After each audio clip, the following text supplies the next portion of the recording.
one of my students is upset because she has to make her family meals 3 times a day, and she's tired, and you could tell she was frustrated. And she's from Asia, and so this is not common. At least not in my family. My father's Colombian, so we usually make a very big lunch, and it's usually a very big pot of, whether it's soup, beans and rice, pasta, something like this, and it's usually a huge batch. And the reason why it's a big batch is because it's supposed to last 2 days. In my house, it usually lasts a day.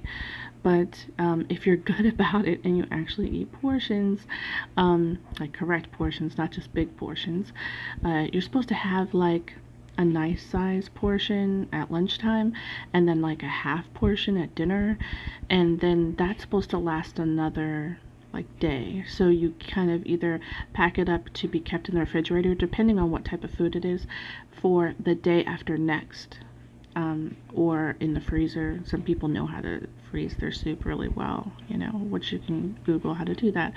But that's 4 days, because if you make a really big batch of soup and it's supposed to last 2 days, and you freeze half of it, and then the next day you make a really big batch of pasta, and then you freeze half of it or refrigerate half of it, then you have solid 4 days of food. And it's not because this is like to save money or anything. I mean, in some of the soup, like cilantro is 80 cents, and a red pepper is like, I don't know what, 50 cents or something, depending on inflation. And chicken, you don't even need a lot of chicken to make chicken soup. You can literally do it with like 1 piece of chicken or 2. We do it with 2 because my child doesn't eat the chicken. And this lasts for 4 days, and I'm talking for less than maybe $15, depending on the price of everything. At its best, 10. You could feed your family for 4 days. Now, again, this isn't because we've ever been desperate. Like lately, it's been a little tough, but it's always, right now, it's working in our best interest, because that's just culturally what we've always done. My daughter has, and my husband and I, and you know, growing up, when I went to hang out with my dad, it was assumed whatever you're having for lunch, you're going to have for dinner, and it's probably going to get pulled out the day after next, or for lunch the next day, and possibly dinner again the next day.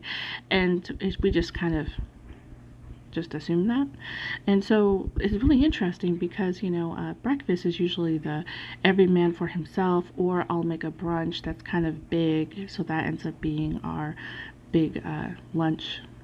That is technically our dinner, and that usually happens on a Saturday. Well, I'll make like a really big type breakfast, and we don't eat the rest of the day because we had like pancakes with eggs and bacon or something, and that's our meal for the whole day.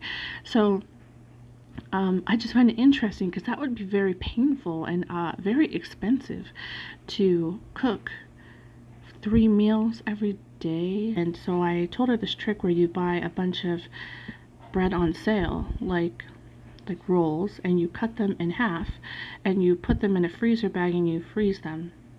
And then you take the bread out of the freezer, and you pack the bread with meat in the middle, because you cut it in half before it froze.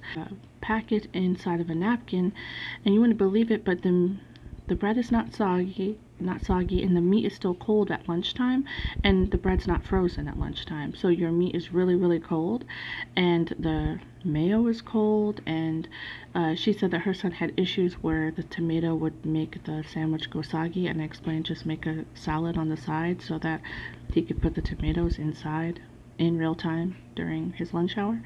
So these type of tricks are really helpful, I think, right now, because you can buy and just pack a bunch of almost expired bread in the freezer, and it will keep for a while.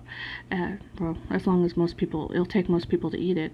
And you know, there are tricks like that, like freezing half of whatever you're making, so that if you're making a big batch of soup that can serve your family 2 times each, then that second half should be frozen, and then on the 3rd day you can feed your family that soup again. These type of tricks, I mean, you wouldn't believe it, but like when I talk to people in Saudi Arabia, they say they eat kapsa every day. Kapsa is chicken and rice. They say, oh, I eat capsa every day. I make it every day. And I hear the teenagers complaining, my mother makes capsa every single day. So I think we kind of just used to variety, and not every country has access to all the different types of food that we have. So maybe we're spoiled and we're just used to being able to eat different types of things many times a day. But I know right now things are a bit rough, and some of these tricks she didn't really know, and that's why I'm sharing them. So this is Linda of Christ is King Forever, and may God be with you.